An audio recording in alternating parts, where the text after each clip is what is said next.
My wife forgot to hang up after our video call. For 20 minutes, I watched her tell her mother, "I wish I'd never." Daniel Reeves was 44 years old when he accidentally discovered what his wife really thought of him through a video call she forgot to end. It was a Tuesday afternoon in early November, and Daniel was in his office at the accounting firm where he worked as a senior tax consultant, making $87,000 a year. He'd just finished a FaceTime call with his wife, Amanda, a quick 5-minute conversation about dinner plans and whether he needed to pick up milk on his way home. Amanda had said goodbye, told him she loved him, and her face had disappeared from his iPhone 14 Pro screen. Daniel had set his phone down on his desk to get back to reviewing a client's tax documents. But something made him glance at the phone 30 seconds later. The call was still connected. Amanda's face wasn't visible. The phone was lying somewhere. Camera pointed at a ceiling, but the call timer was still running. Daniel could hear ambient sounds, Amanda moving around, what sounded like dishes clinking, water running. She'd set her phone down after saying goodbye, but hadn't actually ended the call.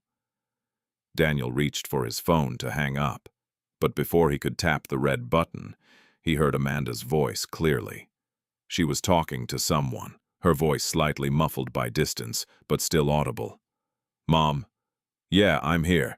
Daniel just called, but he's gone now. We can talk." Daniel froze. His finger hovered over the end call button. Amanda was calling her mother, Helen. They talked every day, usually in the afternoon when Amanda knew Daniel was at work. Daniel had never thought anything of it. Amanda was close with her mother. That was normal, but something in Amanda's tone made Daniel pull his hand back from the phone. Something tense, urgent, like she'd been waiting for him to get off the call so she could have this conversation. "I know, Mom," Amanda was saying. "I know I need to make a decision, but it's complicated." Daniel looked at his office door. It was closed. His next meeting wasn't for 40 minutes. The tax documents on his computer screen could wait. He picked up his phone, turned the volume down slightly so no one walking past his office would hear, and listened. He told himself he'd listen for just a minute, just to make sure everything was okay. If Amanda was upset about something, he wanted to know so he could help. "No, he doesn't suspect anything," Amanda said. "Daniel's completely oblivious. He goes to work, comes home, watches his sports, goes to bed. He has no idea." Daniel felt something cold settle in his stomach. No idea about what? "I've been thinking about it for 2 years now," Amanda continued. "Ever since I started the business. Once I realized I could actually support myself, that I didn't need to depend on his salary anymore. That changed everything." Amanda ran a small graphic design business from their home in Raleigh, North Carolina. She'd started it 3 years ago, initially just doing freelance work for small clients. Local businesses needing logos, social media graphics, basic branding packages that paid $500 to $2,000 each. But over the past 2 years, her client list had grown substantially. She'd landed bigger contracts. A local restaurant chain that paid her $18,000 for a complete rebrand. A real estate company that paid $12,000 for marketing materials. Multiple small businesses on monthly retainers of $1,500 to $3,000. She'd told Daniel last month with pride in her voice that she'd billed $112,000 this year. After expenses, software subscriptions at $180 monthly, a premium design suite that cost $600 annually, website hosting at $25 per month, liability insurance at $1,200 yearly. She was probably netting around $85,000, about the same as Daniel's salary of $87,000. "I wish I'd never married him, Mom," Amanda said, her voice clear and certain through the phone speaker. "I really do. I was 26 years old and scared of being alone. My friends from college were all getting married. You kept asking when I was going to settle down, and Daniel was there. Safe, stable, predictable. He had a good job at that accounting firm. He was nice to me. He seemed like a good choice. She paused, and Daniel heard her moving around, maybe pacing the kitchen the way she did when she was agitated. But I was never actually in love with him, Amanda continued. Not the way you're supposed to be in love with someone you're going to spend your life with. I just convinced myself I was because marrying him made sense, made everyone happy. You were happy. Dad was happy. All my friends were jealous because Daniel had a good job and was responsible. Daniel heard the bitterness in her voice as she said those words. All the things that had seemed like virtues when they'd gotten married. His stability, his reliability, his good job, were now being thrown back as accusations. You know what the worst part is, Amanda said. I've spent 18 years being grateful. Grateful that Daniel picked me. Grateful that I found someone who would marry me. Like I should be thankful I didn't end up alone. But I look at my life now and I realize I've wasted almost 2 decades being grateful for something I never even wanted. Helen must have said something because Amanda laughed, but it was a harsh sound. No, he doesn't suspect anything. Daniel's completely oblivious. He goes to work at 7:30 every morning, comes home at 5:45 every evening like clockwork. He watches whatever football or basketball game is on TV. He goes to bed at 10 p.m. He has no idea that while he's doing his predictable routine, I'm building a whole other life, a life that doesn't include him. Daniel felt like he was watching his marriage disintegrate in tête-à-tête, real-time, word by word, through a phone speaker in his office at an accounting firm where he'd worked for 16 years, where he'd been promoted 3 times, where he thought he was building a stable career to support his family. I know you think I should just tell him, Amanda was saying. Rip the Band-Aid off. But I need to be strategic about this, Mom. If I file for divorce now, North Carolina law says we have to be separated for a full year before it's finalized. A whole year of living apart, splitting costs, dealing with lawyers and court dates and custody arrangements. It's going to be expensive and messy and drawn out. She sighed, and Daniel could picture her in their kitchen. Their kitchen with the white cabinets they'd picked out together 7 years ago when they'd renovated. The granite countertops that had cost $6,500. The backsplash Daniel had helped install himself to save money. Kyle said I should wait until after the holidays, Amanda continued, and Daniel's hands clenched around his phone at the mention of that name. Let the kids have one more normal Christmas. Emily's stressed enough with college applications. She doesn't need her parents' divorce on top of everything else. And Josh is having a hard enough time in 8th grade, without adding family drama. So Kyle thinks I should wait until January. Let everyone enjoy the holidays. Then sit Daniel down in early January. Tell him I want a separation. Make it seem like a mutual decision we've come to together. Kyle Bradford. Daniel had heard that name dozens of times over the past year. Amanda's business mentor, who'd helped her grow her client base and raise her rates and expand her services.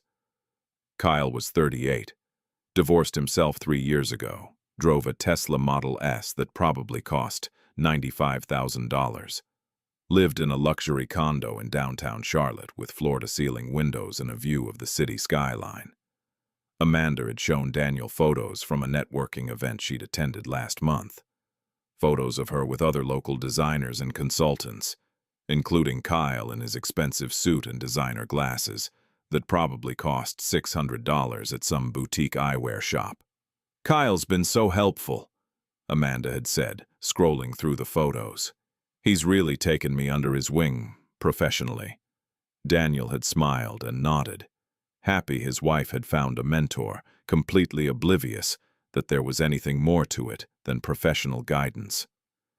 No, Mom, it's not like that with Kyle, Amanda said now, as if anticipating the question. We're not. Nothing's happened. Not yet. But he's made it clear he's interested. We've had conversations about what might happen once I'm free, once I'm separated from Daniel and going through the waiting period. Kyle's not going to make a move while I'm technically married. He's too smart for that, too concerned about his reputation. But he's told me he sees potential with us, that he thinks we could be really good together once the timing is right. Daniel felt nauseous. His wife was discussing the timeline of when she could start a relationship with another man, while still married to Daniel. While living in the house Daniel paid half the mortgage on, while sleeping in the bed they'd shared for 18 years. Daniel sat completely still at his desk. His hand holding the phone had started trembling. The words repeated in his head. I wish I'd never married him. I was never actually in love with him. They'd been married for 18 years. 18 years of what Daniel had thought was a good marriage. Not perfect, what marriage was, but solid. They had 2 kids, Emily 16 and Josh 13. They lived in a nice 4-bedroom house they'd bought 12 years ago for $340,000, now worth about $485,000. They took family vacations every summer. They'd hosted Thanksgiving just 2 weeks ago with both their families. And Amanda was telling her mother she'd never actually loved him. I know you think I should just tell him, Amanda was saying, but I need to be strategic about this, Mom. If I file for divorce now, North Carolina law says we have to be separated for a year before it's finalized. A whole year of living apart, splitting costs, dealing with lawyers. It's going to be expensive and messy. Daniel heard water stop running. Amanda must be in the kitchen, maybe doing dishes while talking to her mother. His office suddenly felt too small, the air too thick. Kyle said I should wait until after the holidays. Amanda continued. Let the kids have one more normal Christmas. Then in January, I tell Daniel I want a separation. We tell the kids together, make it seem mutual, like we just grew apart. That way it's less traumatic for everyone. Kyle, Daniel knew that name. Kyle Bradford was Amanda's business mentor, a successful brand consultant based in Charlotte, who'd helped Amanda develop her client base. He was in his late 30s, drove a Tesla Model S, posted photos on LinkedIn of himself speaking at marketing conferences. Amanda had mentioned him dozens of times over the past year. Kyle thinks I should raise my rates. Kyle introduced me to a potential client. Kyle says I have real talent. Daniel had never been jealous. He'd been happy Amanda had found a mentor who believed in her work. Now he wondered how stupid he'd been. No, Mom, it's not like that with Kyle, Amanda said, as if reading Daniel's thoughts through the phone. We're not. I mean, nothing's happened. Yet. But he's made it clear he's interested. And once I'm separated from Daniel, once that year is over and the divorce is final, then Kyle and I can explore what's there. He's exactly what I should have waited for when I was younger. Successful, ambitious, someone who actually understands my work. Daniel felt like he'd been punched in the chest. His wife wasn't just planning to leave him. She was planning to leave him for someone else. Someone she claimed nothing had happened with yet, which meant she'd at least thought about it, had probably had conversations with Kyle about it, had made plans for after the divorce. I know, Amanda was saying. You think I'm being cruel. But, Mom, you don't understand what it's like being married to Daniel. He's boring, profoundly, deeply boring. We have the same conversation every single night. He gets home from work and I ask, "How was your day?" And he says, "Fine, how was yours?" And I tell him about a client project or something that happened with the kids, and he says, "That's nice," or "That's good," or some other generic response that shows he's not really listening, just going through the motions. She made a sound of frustration. Then we have dinner, which I cook, by the way, because Daniel can barely make scrambled eggs without burning them. And we sit at the table, and the conversation is always the same. What's for dinner? Whatever I made. How's work? Fine. What do you want to watch tonight? I don't care. You pick. 18 years of the same bland existence, the same predictable routine. Daniel thought about their dinners. He'd thought they were pleasant, comfortable, a family routine that gave structure to their lives. He hadn't realized Amanda found them unbearable. "And don't even get me started on our social life," Amanda continued, or lack thereof. Daniel has no friends except Marcus from college, and they maybe see each other twice a year. He doesn't want to go out, doesn't want to do anything interesting. Last month, I suggested we take a weekend trip to Charleston. There's a design conference there I wanted to attend, and I thought we could make a little vacation out of it. You know what Daniel said? "That sounds expensive. Can't you just watch the conference sessions online?" She laughed, that harsh sound again. Everything is always about money with him. Can we afford this? Is that really necessary? Do we need to spend that much? He makes $87,000 a year. I make $85,000. We have hardly any debt, and he still acts like we're one car repair away from bankruptcy. Meanwhile, Kyle just got back from a week in Barcelona. Barcelona, Mom. He posted photos on Instagram of this amazing hotel, this incredible food, museums and architecture and actual culture. And I'm stuck in Raleigh with a man who thinks a weekend at Myrtle Beach is an exotic vacation. Daniel remembered that Myrtle Beach trip from 2 summers ago. They'd rented a condo for a week for $1,200, had taken the kids to the beach every day, eaten at local seafood restaurants, walked the boardwalk at night. Emily and Josh had loved it. Daniel had thought Amanda enjoyed it too. She'd posted photos on Facebook with captions like "Family Beach Time" and "Making Memories with My Loves," all lies, all performance.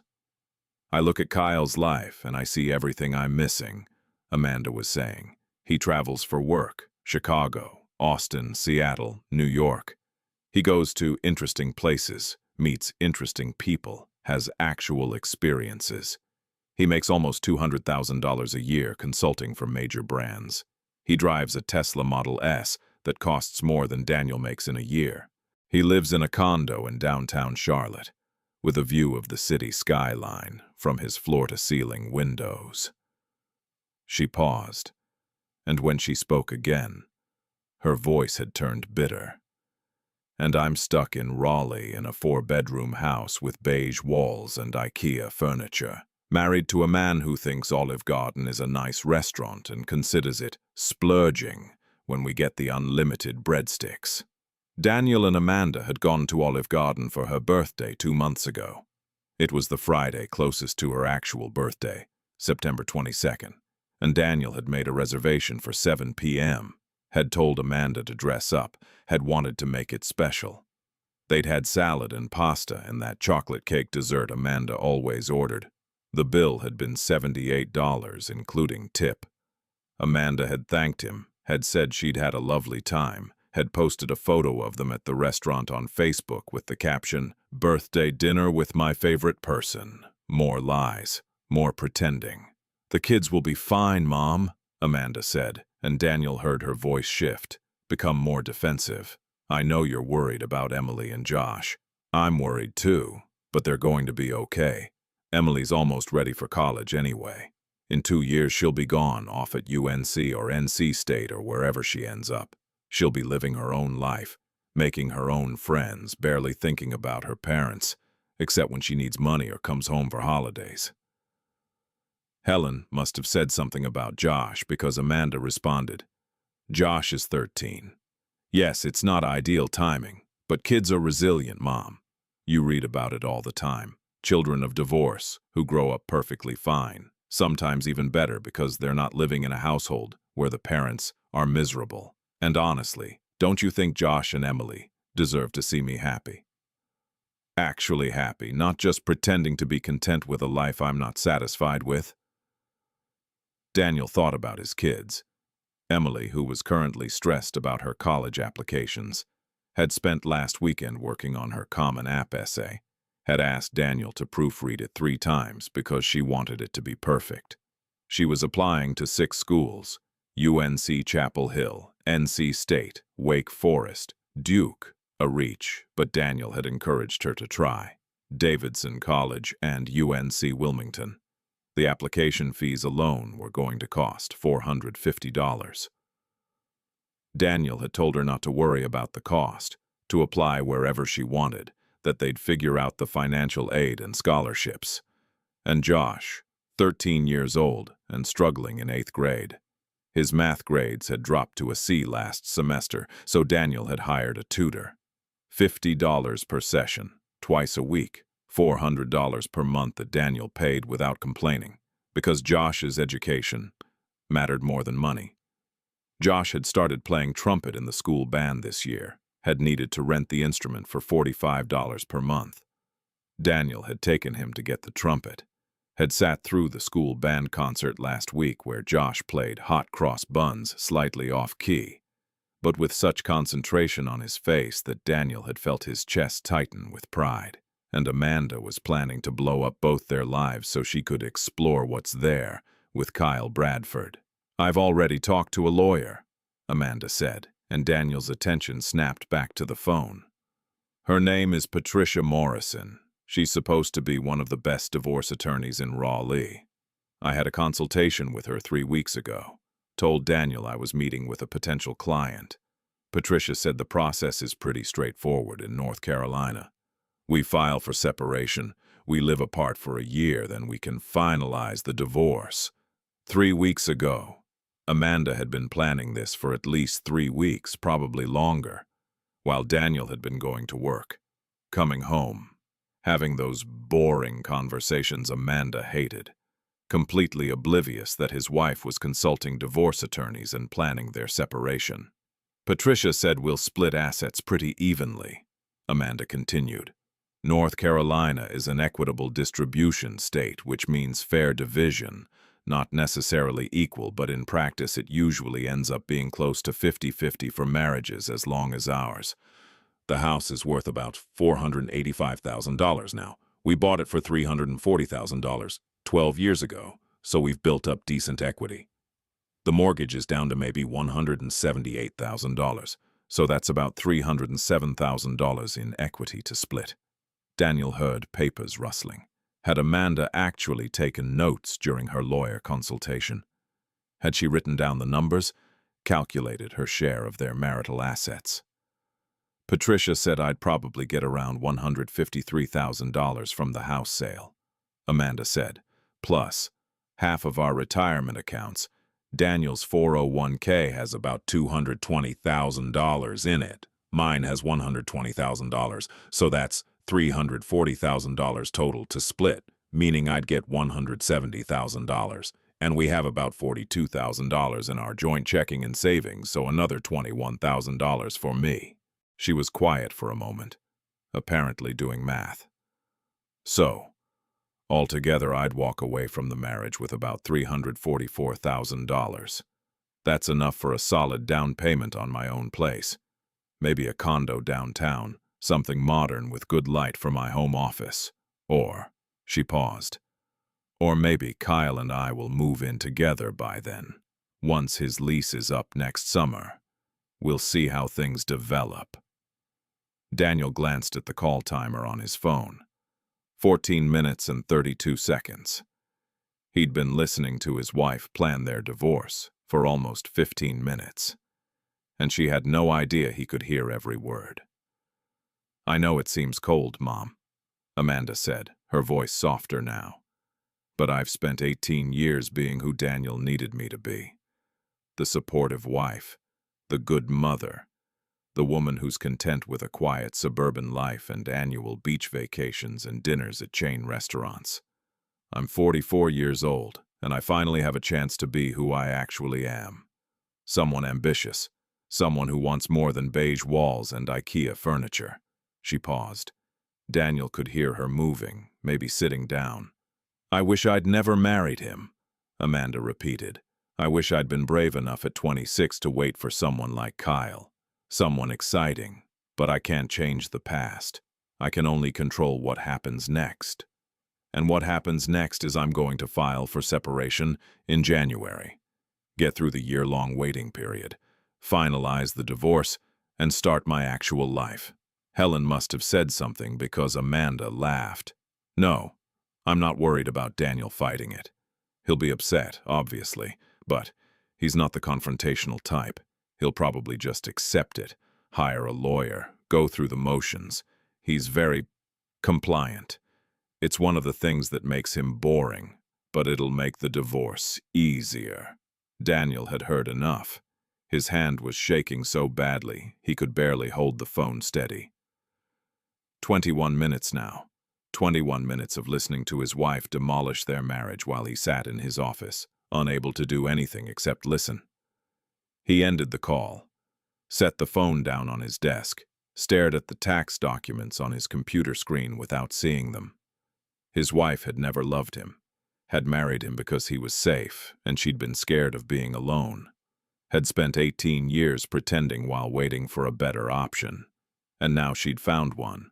Kyle Bradford with his Tesla and his $200,000 salary and his downtown Charlotte condo. And she was planning to leave. Not planning. Had already planned. Had talked to a lawyer. Had picked out the apartment she'd move to. Had calculated the child support she'd receive. Had decided when she'd tell him, January after the holidays, so the kids could have one more normal Christmas. Daniel sat in his office for the next hour, unable to work, unable to think clearly, unable to process what he'd just heard. His next meeting came and went. His assistant knocked on his door to remind him, and he waved her away, said he wasn't feeling well, to reschedule. At 6 p.m., he drove home. The route was automatic after 12 years in the same house. He pulled into their driveway, saw Amanda's Honda CR-V parked in its usual spot, saw lights on inside the house, heard Josh practicing his trumpet inside. He'd started band this year, chose trumpet because his friend Connor played it. Daniel sat in his car for 5 minutes before going inside. When he opened the front door, Amanda was in the kitchen cooking dinner. She looked up and smiled. "Hey, honey, how was your day?" Like nothing had happened. Like she hadn't spent 20 minutes telling her mother how she wished she'd never married him. Like she wasn't planning to destroy their family in 2 months. "Fine," Daniel said. His voice sounded normal to his own ears, which surprised him. "How was yours?" "Good. I finished that logo design for the bakery client. They loved it. And I talked to my mom for a while this afternoon. She sends her love."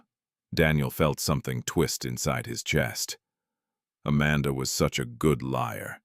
So practiced, so natural. She'd probably been lying their entire marriage, and he'd never noticed because he'd trusted her. "That's great," Daniel said. "I'm just going to change out of my work clothes." He went upstairs to their bedroom where they'd slept together for 18 years, where they'd made plans and shared dreams and built what Daniel had thought was a life together. He changed into jeans and a t-shirt, his hands moving automatically while his mind raced. What was he supposed to do now? Confront Amanda, tell her he'd heard everything, but then she'd know he'd essentially eavesdropped on a private conversation. She'd turn it around, make him the bad guy for listening. Or should he play along? Pretend he didn't know? Wait until January when she dropped the separation bomb and act surprised? Or should he do what Amanda was doing, be strategic? Daniel pulled out his phone and called his friend, Marcus Chen, who practiced family law at a firm downtown. They'd gone to college together, stayed friends through Marcus's law school years and Daniel's accounting career. "Marcus," Daniel said when his friend answered. "I need legal advice, not as a friend, as a client. I'm willing to pay your full rate. This is serious." "What's going on?" Marcus's voice shifted from friendly to professional. "My wife is planning to file for separation in January. I accidentally overheard her talking to her mother about it today. She's already consulted with a lawyer. She's planning to wait until after Christmas to tell me. I need to know what my options are." Marcus was silent for a moment. "Jesus, Daniel, I'm sorry, but yes, we should talk. Not over the phone. Can you come to my office tomorrow morning?" "I'll be there," Daniel said.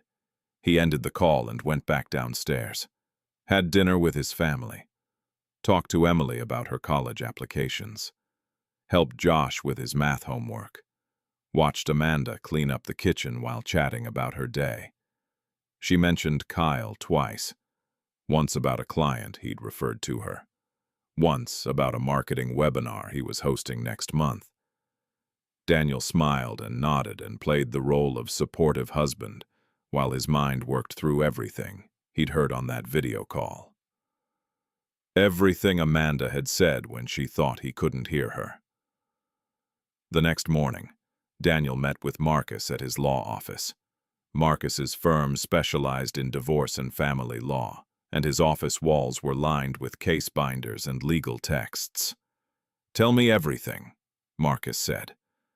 Daniel explained about the video call that hadn't disconnected, about listening for 21 minutes to Amanda tell her mother she wished she'd never married him, that she'd never actually been in love with him, that she was waiting until January to file for separation, about Kyle Bradford and the plans Amanda had made for after the divorce. Marcus took notes. When Daniel finished, Marcus looked up. "First, what you overheard is legal. North Carolina is a one-party consent state for recording conversations. You were part of the original video call. The fact that Amanda didn't end the connection isn't your fault. Everything you heard is information you can legally use." "Use how?" Daniel asked. "Well, Amanda's planning to file for separation in January. What if you file first? This week. Beat her to it." "Why does it matter who files first?" "Control," Marcus said. "Whoever files first sets the narrative, files the paperwork, chooses the terms to start from. Plus, psychologically, it changes the dynamic. Amanda's planning this whole strategic timeline. Christmas, then drop the bomb in January. Make it seem mutual. If you file this week, you completely disrupt her plan. She'll be on the defensive instead of controlling the process." Daniel thought about that. Thought about Amanda's smug planning, her calculation of child support payments, her apartment hunting, her assumption that Daniel would just accept it because he was compliant. "What about the kids?" Daniel asked. "She said they'd be fine, but—" "They won't be fine," Marcus said gently. "Divorce is hard on kids no matter how you handle it. But Emily's 16, Josh is 13. They're old enough to handle honesty better than deception. If you file now and tell them the truth, that you and their mother have grown apart and separation is the best option, they'll process it.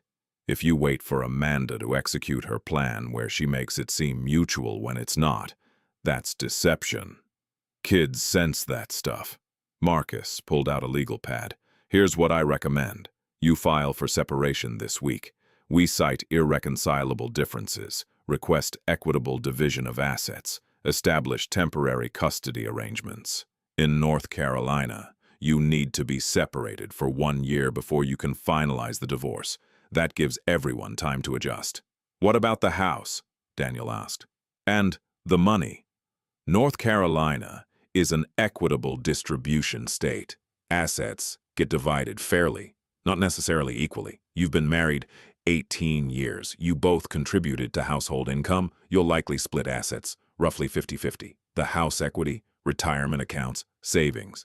Child support is calculated based on both incomes and custody arrangements. If you have joint custody, which is likely, you'll probably pay some support since the kids will need financial support in both households."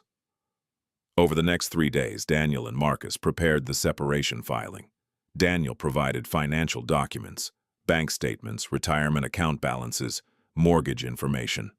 The house was worth $485,000, with a remaining mortgage of $178,000.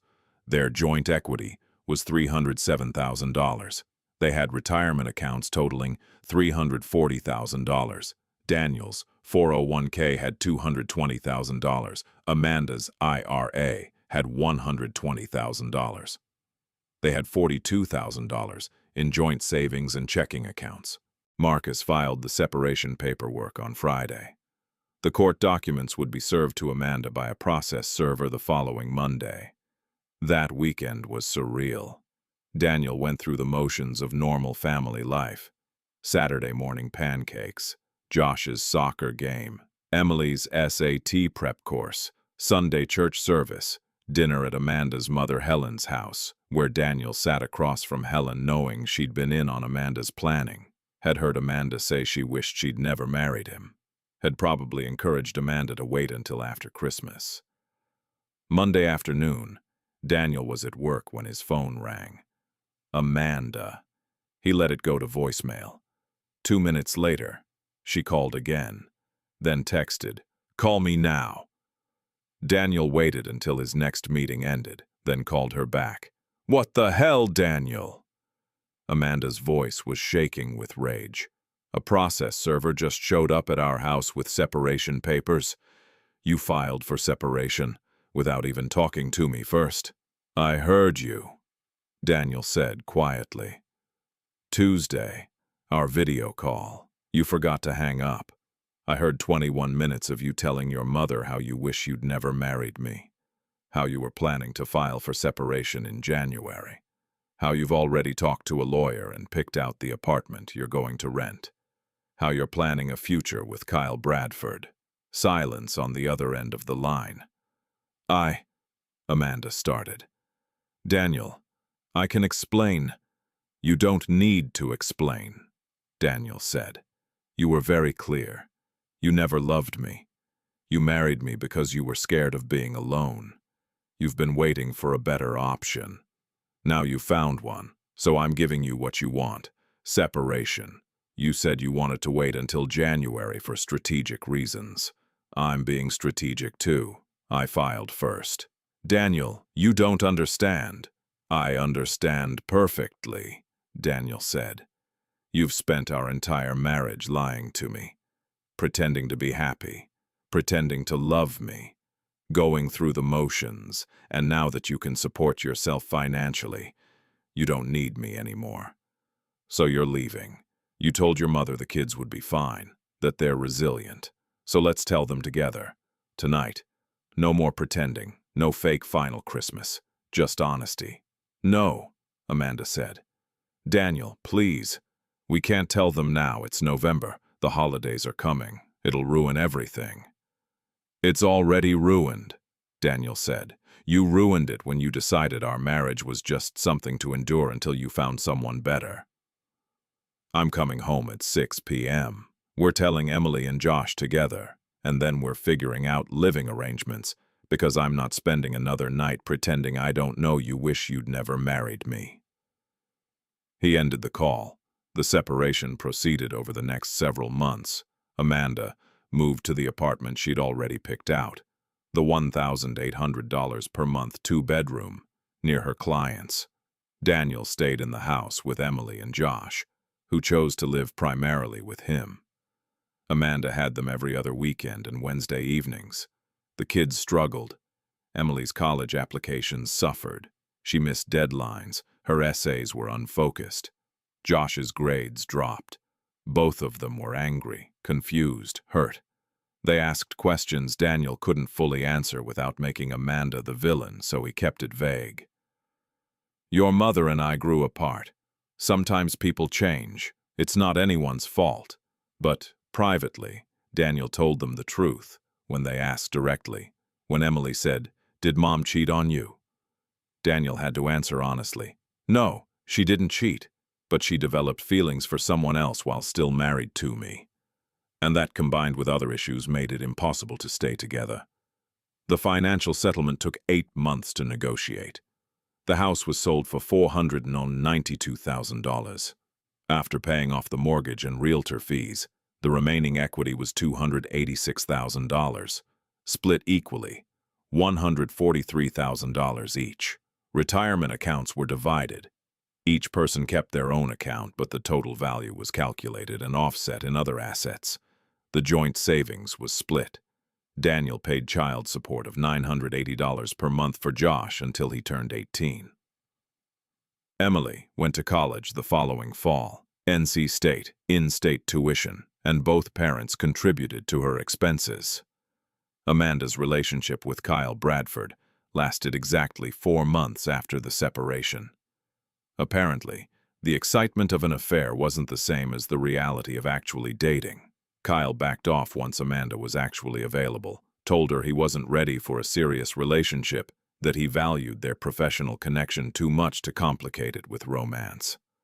Amanda was devastated. She'd blown up her marriage for a man who didn't actually want her once she was free. 2 years after the video call that changed everything, Daniel was living in a smaller house in Raleigh, a 3-bedroom place he'd bought for $275,000. Josh lived with him full-time now. At 15, he'd chosen to stay with his dad, rather than bounce between houses. Emily was thriving at NC State, had made Dean's List both semesters of her freshman year. Daniel had started dating someone. Her name was Rachel, and she was a paralegal at Marcus's law firm. She made $58,000 a year, drove a 10-year-old Corolla, and had never pretended to be anything other than who she was. When Daniel told her about the video call, about overhearing Amanda's plans, Rachel had said simply, "I'm glad you found out. You deserved honesty. Everyone does." Amanda was still running her design business, still living in that $1,800 per month apartment. Her relationship with the kids was strained. Emily rarely visited. Josh went for required custody weekends but counted down the hours until he could come home. They'd both heard the full story eventually. Teenagers talked to each other, and Emily had asked enough pointed questions that Daniel had finally told her everything. About the video call. About Amanda planning to wait until January. About Kyle Bradford. "So Mom was going to fake it through Christmas?" Emily had asked, her face hard. "Pretend everything was fine while she was planning to leave?" "Yes," Daniel had said. "That's messed up," Emily had said, and she'd never quite forgiven her mother for it. Daniel thought about that video call sometimes. About the sick feeling in his stomach as he'd listened to Amanda tell her mother she wished she'd never married him.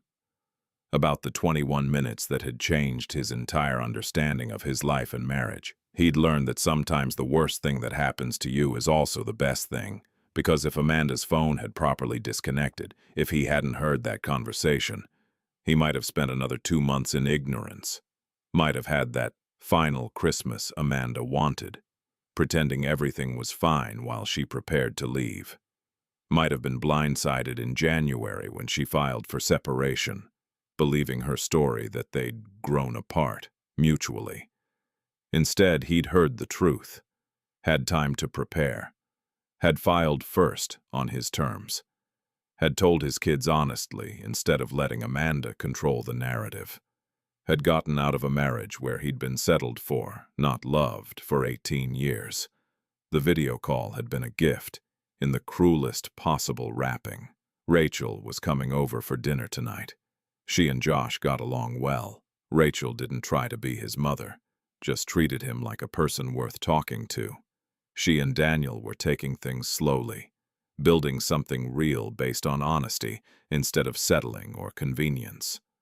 Daniel's phone buzzed. A text from Rachel. "Still on for 7. I'm making that pasta you like."